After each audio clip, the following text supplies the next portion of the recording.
Hi, welcome back to my channel. If it is the first time that you are meeting me, hello. My name is Gillian and I'm from Yorkshire in the UK, and I'm a mindset and transformation coach for women. Typically, the programme that I'm most well known for is called Menopause. So it's got a lot of menopause involvement in there, and I'm not a menopause coach, as in kind of I take you through the thread to the needle about the menopause, but it's about the mindset and transformation part, getting you from thinking that the menopause, your life is all over, but to actually making it the best part of your life and beyond. So I do know quite a lot about different statistics and facts and things. So I thought that I'd talk about that a little bit this week. Give you some up-to-date facts and figures.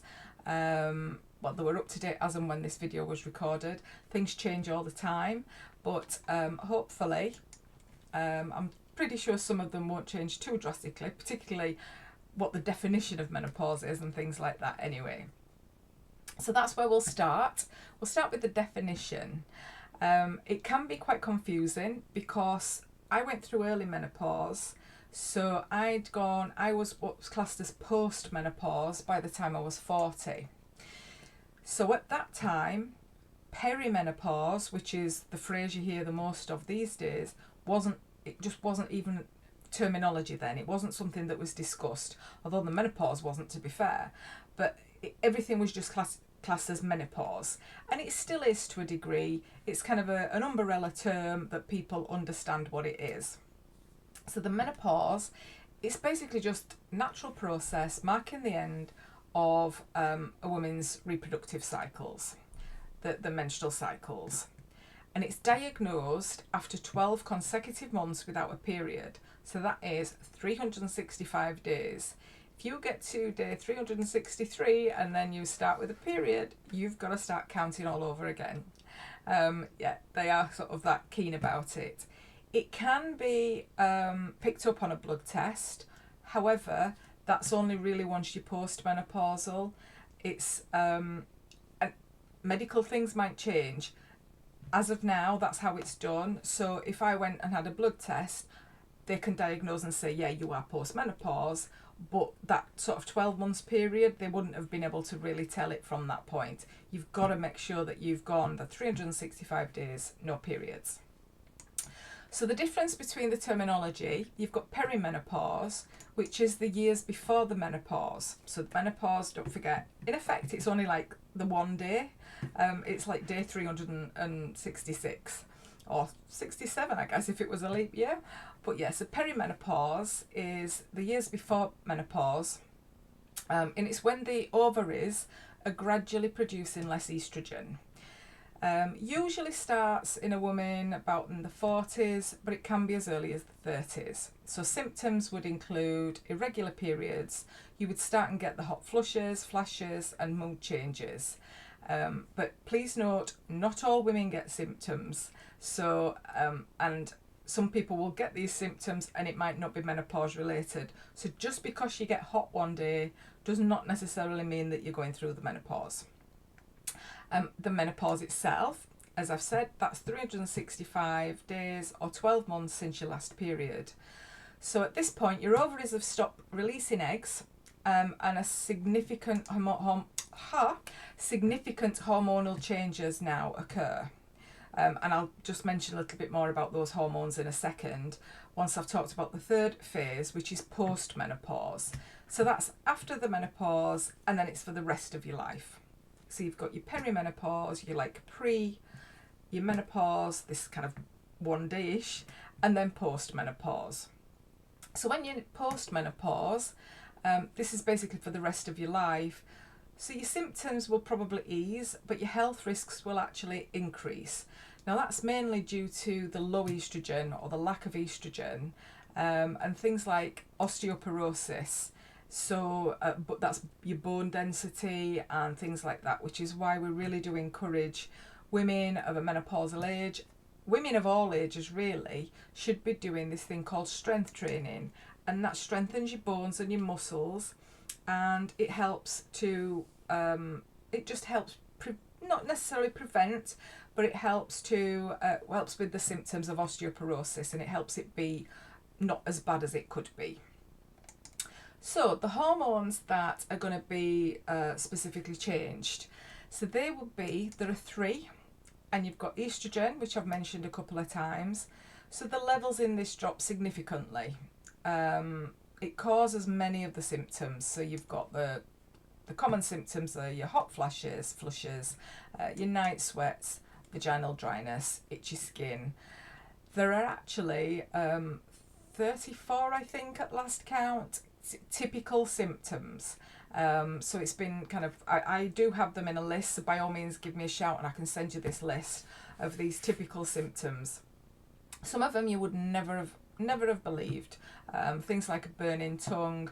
I used to get a lot of electric shocks in my joints. Just feel like I'd had an electric shock. It is a menopause symptom. So yeah, there are all these different symptoms, and these are caused by the lack of estrogen. This is the thing that typically is what HRT is trying to replicate to bring that level back up. So then we have progesterone. So the production of that hormone also decreases. That's the one that can contribute to the irregular periods and eventually to the sort of no periods at all. And then one that people don't often think about, and that's testosterone. A lot of people think of this as like a male hormone, but we all have testosterone as well. So the levels in this decline gradually, and this is what affects your libido and your muscle mass. So if you find that they're the typical areas that you're struggling with, you can speak to your doctor, your healthcare professional, and it may be that whilst everybody just assumes HRT is the magic answer, it's not for everybody. Testosterone could be the one that you need. So this is why it's important to get a real good all-round feel for what it is that's happening in your body. You know your body better than anybody, which is why I have this great list of symptoms and a checklist. You know, are you experiencing this one, that one? And you can go to your healthcare professional with this list and say, look, this is what I'm experiencing. What do we think it is? Not all women experience symptoms. 25% of women will not get a symptom at all. And the symptoms can vary in extremes. So some people might get a couple of them. Some people, unlucky people, might get all 34, and they could be really bad. So yeah, no two women are the same. No two bodies are the same. So no two women's experiences are ever going to be the same. A couple of things that are really important as to how your health changes when we're sort of getting through this stage. Bone health. So I've touched on this slightly. The lower estrogen levels lead to this decrease in bone density, which increases the risk of osteoporosis. Brittle bone disease, I think it's known as. So it increases your risk of breaking bones and that kind of thing. Falls, and if you do break your bone, if you do have an accident, the recovery time will also be a lot longer. Your cardiovascular health decreases.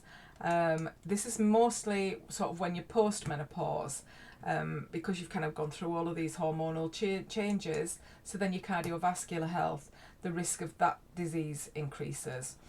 And there's also your urogenital health. So this is where you've got your vaginal dryness and urinary issues. They're quite common, and that's due to thinning tissue, again due to the lack of these hormones. So some facts and statistics. Okay, so scary one here. Approximately 1.2 billion women worldwide will be menopausal or postmenopausal by 2030. Now, bear in mind that women live a lot longer now than they did sort of 3 generations ago, maybe even only 2 generations ago. So that figure is going to increase, but 1.2 billion women in 6 years' time. As of now, it's 2024. Approximately 25 million women globally start the menopause yearly. The average age of menopause is 51, but it can occur at any time generally between the ages of 45 and 55. However, caveat to that, around 5% of women experience early menopause. So that's between the ages of 40 and 45. It can also be younger. I was post-menopause by the time I was 40. I don't know how long I was in perimenopause for. I have no way of knowing. I really do not know. Just to sort of explain about how that works, I have a form of haemophilia, so I didn't have periods. I was on a controlled contraceptive that stopped me having periods because if I bled, it caused other complications. So I didn't know that I'd stopped having periods because I hadn't had them for such a long time. So that's why it was a little bit of a blurred line. And it was only when I was having health tests for other things that, as I'd mentioned before, with the blood test that they can do now, the blood test indicated that I was post-menopausal. So yeah, that's how that came about. So I went undiagnosed for, I don't know how many years. It was when I was 40. I was actually going through other treatments, and that's how it all came up. So there you go. 1 in 4 women consider leaving their jobs due to severe menopause symptoms. It's so bad. And a lot of places in the workplace, it is getting better, but they don't actually accommodate for these symptoms either. So you end up with around 10% of women actually quit their jobs because of menopause-related issues. Now, this is my scariest statistic, and this is that women aged 50 to 54, remember that key menopause age? It's the highest suicide rate amongst females. Depression affects up to 20% of menopausal women. So when you put all of these things together, it ends up not actually being as much of a surprise, that figure. When I was talking about the symptoms and things, it's about 75% of women, I think, that have the hot flushes during the menopause. So 25% won't have one, so they'll think that they'll be the ones thinking that it's all made up, and that it's not a true thing. Around 60% of women do not seek medical advice for symptoms. They just think that they could deal with it. And only 1 in 5 women who experience symptoms actually receive effective treatment. Now, I understand that things have changed a lot this year, but up until last year, in the medical profession, particularly in the UK, our doctors, our general practitioners, were not trained in the menopause. So they would do all of this amazing studying and all this amazing qualifying for like 7 years at doctor school, but the menopause was not a specialist topic that they could qualify in. It was not something, they might have done it for like, I don't know, a module or something, but considering that half the population go through it, it wasn't part of the curriculum. I understand that that is supposed to be changing now. I really do hope so. I really, really do hope so. Menopause-related healthcare costs are estimated to be around $2,000. So that's what, about £2,225 per woman annually. The total economic burden of menopause, I'll give you the US and the UK figures for this one. So the economic burden, which again, it doesn't have to be this way, it shouldn't be a burden. But in the US, it's estimated to be around 14 billion with a B. And in the UK, it's estimated to be around 10 billion with a B. So this figures includes things like healthcare costs, loss of productivity, and sort of other related expenses. So it's it has a huge impact on our economy, on our jobs, on our workplace. So it's really good that it's now starting to be taken seriously, that people aren't just brushing it under the carpet, and we are putting steps in place to help this. And obviously my sort of key element to this is working on the mindset, so that you try and avoid this getting into the depression and getting into the rut, and to try and bring that suicide rate down. So we've talked a little bit about bone density. So you can lose up to 20% of your bone density. That's in the first 5 to 7 years post-menopause. So, for example, I was post-menopause at 40, so the first 5 to 7 years, I've probably lost that 20% already. So I have to work on strength training and things that put like weight bearing exercise, so that weights and things like that, resistance training to strengthen my bones. Postmenopausal women, we mentioned this before also, that they're at a higher risk for cardiovascular disease, and that's the leading cause of death in this group of women. Around 60% of women report making significant lifestyle changes due to menopause symptoms. Hopefully, that's a good thing. Approximately 10 to 20% of women use HRT to manage menopause symptoms. The use of HRT decreased significantly since the early 2000s due to concerns over health risks.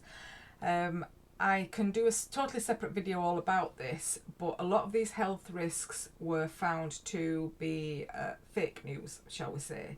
I'm not going to go into it now because this is already getting quite a long video, but it was all due to a publication, and the sample survey was wrong, and yeah, it wasn't done the way that we would do true sample surveys now, so the reported facts were incorrect. Doesn't stop people remembering the time that they believe that HRT causes breast cancer. That's how it ended up being. Okay, so let's talk about benefits. So many cultures view menopause as a time of renewal. I absolutely do. Absolutely do. In Japan, it's referred to as koneki, which means renewal years or second spring. Post-menopausal women often report increased confidence, wisdom, and a stronger sense of self. One definite perk: no more monthly periods. Say goodbye to cramps, PMS, and the cost of menstrual products. Many women experience a burst of creativity, and they pursue new hobbies, careers, or educational opportunities. Having grown up children and more personal time, many women find it perfect time to focus on their own passions and goals. The no more periods, or the no more fear of pregnancy, leads to a more relaxed and enjoyable sex life. Many women report a renewed sense of intimacy and connection. So the big bad wolf that tells you that your sex life will be over, it's not true. The menopause also prompts women to prioritise their health. It kind of makes you realise that, oh, okay, maybe I should be doing something about my health. So it leads to a better diet, better exercise, and just overall healthier lifestyles. Many women find a new sense of empowerment. They use their life experience to mentor and inspire younger generations. There are thriving communities, both online and offline, where women support each other through menopause, sharing tips, advice, and solidarity. Many women also find relief from conditions such as endometriosis and menstrual migraines as well after menopause. So, which one of these tips did you find, or one of these facts and statistics did you find most interesting? Some intriguing stuff in there, right?